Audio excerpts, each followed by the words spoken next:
बातें आपको बता रहे हैं। मुंबई, केरल, तमिलनाडु से आने वाली की जांच हो।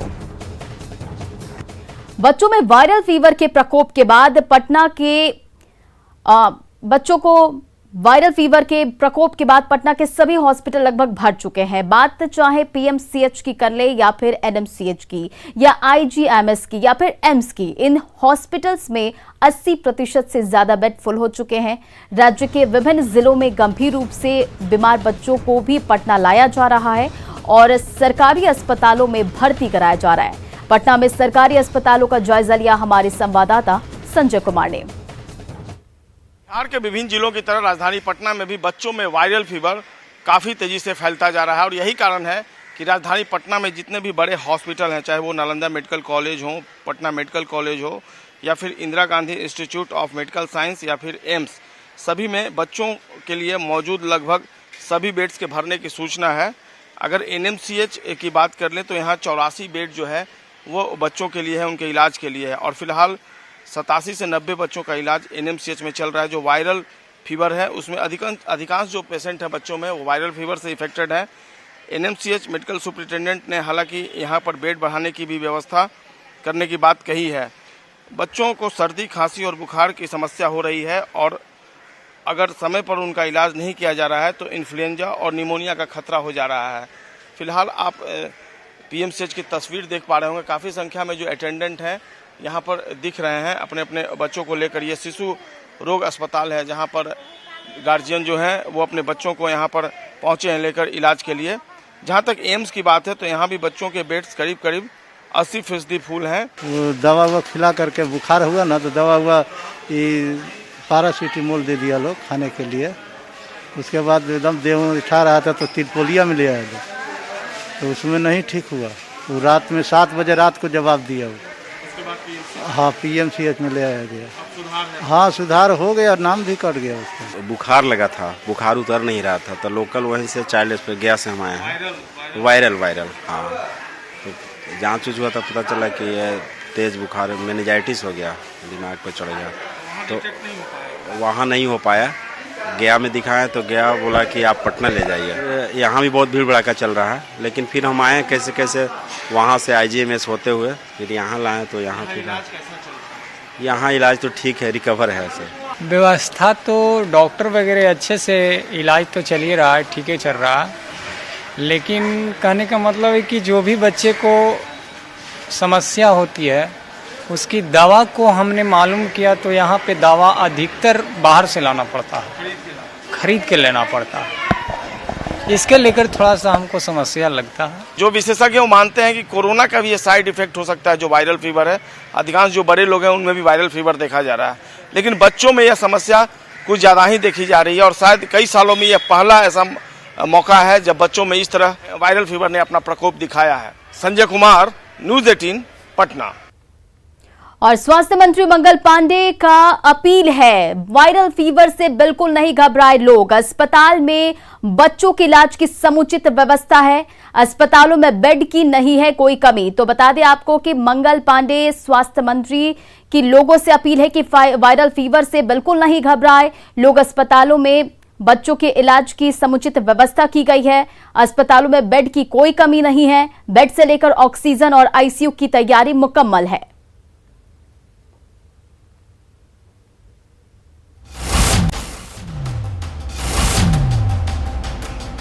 तो स्वास्थ्य मंत्री मंगल पांडे की अपील, उन्होंने लोगों से अपील की है कि वायरल फीवर से बिल्कुल नहीं घबराएं, अस्पताल में समुचित व्यवस्था की गई है इलाज की और बच्चों को लेकर इलाज की जो व्यवस्था है वो अस्पताल में मुकम्मल है।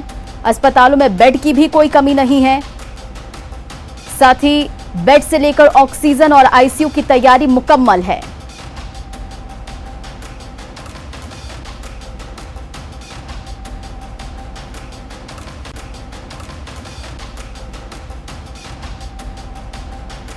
पटना के पीएमसीएच जूनियर मेडिकल के छात्रों ने हंगामा किया। छात्रों ने ओपीडी सेवा को बाधित कर दिया और 2019 एमबीबीएस के छात्रों के रिजल्ट में गड़बड़ी का आरोप लगाते हुए मेडिकल छात्र हंगामा कर रहे हैं।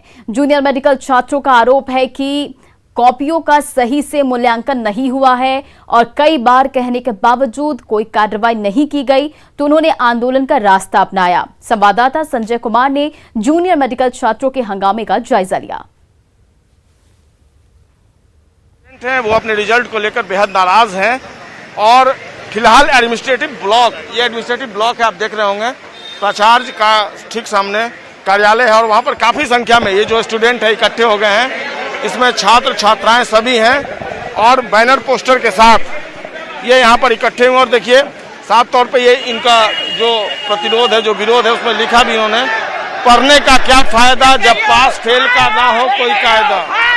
और देखिए लगातार नारेबाजी जो हो रही है और बिल्कुल ये नाराजगी जो है ये साफ तौर पे देखने को मिल रही है। अभी से थोड़ी देर पहले ये जो एमबीबीएस स्टूडेंट है इन्होंने ओपीडी को बाधित कर दिया है, ओपीडी को बंद करवाया है और फिलहाल ये नाराजगी जो है इनमें देखी जा रही है। हम छात्रों से बात करने की कोशिश करते हैं कि आखिर नाराजगी की क्या वजह है और किस तरह से इनके कॉपियों का इवैल्यूएशन हुआ है। देखिए ये जो इवैल्यूएशन हुआ है इसको इन्होंने दिखाया है, कॉपी किसी तरीके से निकाली गई आरटीआई के तहत और इसमें मार्किंग नहीं की गई है। शायद हम इन्हीं से बात करते हैं। ये प्रोटेस्ट के तौर पे जो आप दिखा रहे हैं ये कॉपी है आपकी? जी। क्या हुआ इसमें, क्या फॉल्ट है? चेक किया गया है लेकिन मार्क्स नहीं दिया गया है किसी भी में भी। जी नहीं। तो क्या लगता है किस तरीके से मार्किंग की गई है?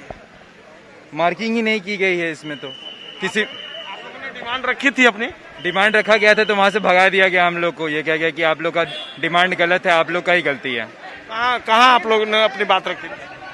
हम लोग गांधी मैदान भी गए थे, AKU भी गए थे, वहाँ जाके कहा गया कि हम आपने चेक किया है लेकिन मार्क्स नहीं दिया है, तो उन्होंने कहा कि नहीं आपकी गलती है, हमने जो चेक किया है वो सही किया है। हर MCQ 2 नंबर का है। ये जो लड़का है 1 नंबर से फेल हुआ है, इसको बस 1 नंबर चाहिए। AKU नहीं सुन रहा है, उल्टा इंडियन फोर्स मिला रहा है हमारे अगेंस्ट।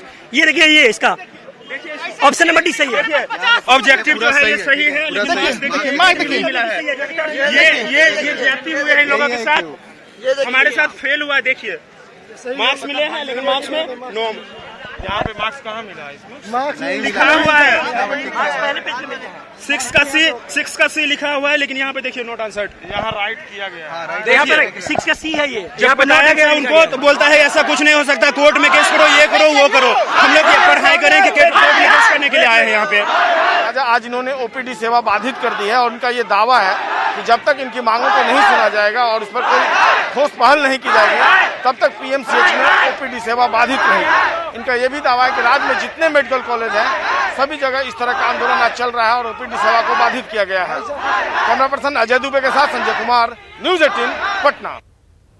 इधर बक्सर जिले के सिमरी प्रखंड के अतिरिक्त प्राथमिक स्वास्थ्य केंद्र की हालत बदहाल है। स्वास्थ्य विभाग ने जब इस हेल्थ एंड वेलनेस सेंटर का नाम दिया था तो लोगों को उम्मीद जगी थी कि बेहतर स्वास्थ्य सुविधा मिलेगी, लेकिन आलम यह है कि यहां डॉक्टर आते ही नहीं है। ऐसे में बिल्ली रानी ने उनकी कुर्सी पर कब्जा जमा लिया है। ग्रामीणों ने बेहतर स्वास्थ्य सुविधा की उम्मीद में जमीन दान की थी, लेकिन जिस पर सरकार ने भवन बनाया है।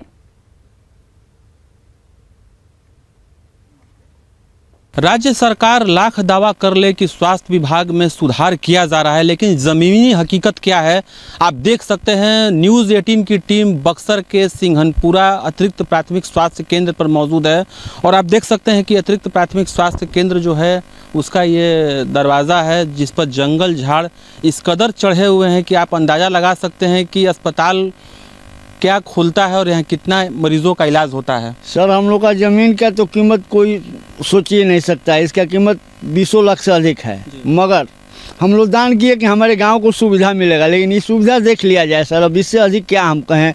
रुलाई छूट रहा है दान करने पर भी। इधर देखिए टंकी का हम लोग दान किए हैं, वो भी देख लीजिए उसी तरह ताला लॉक है।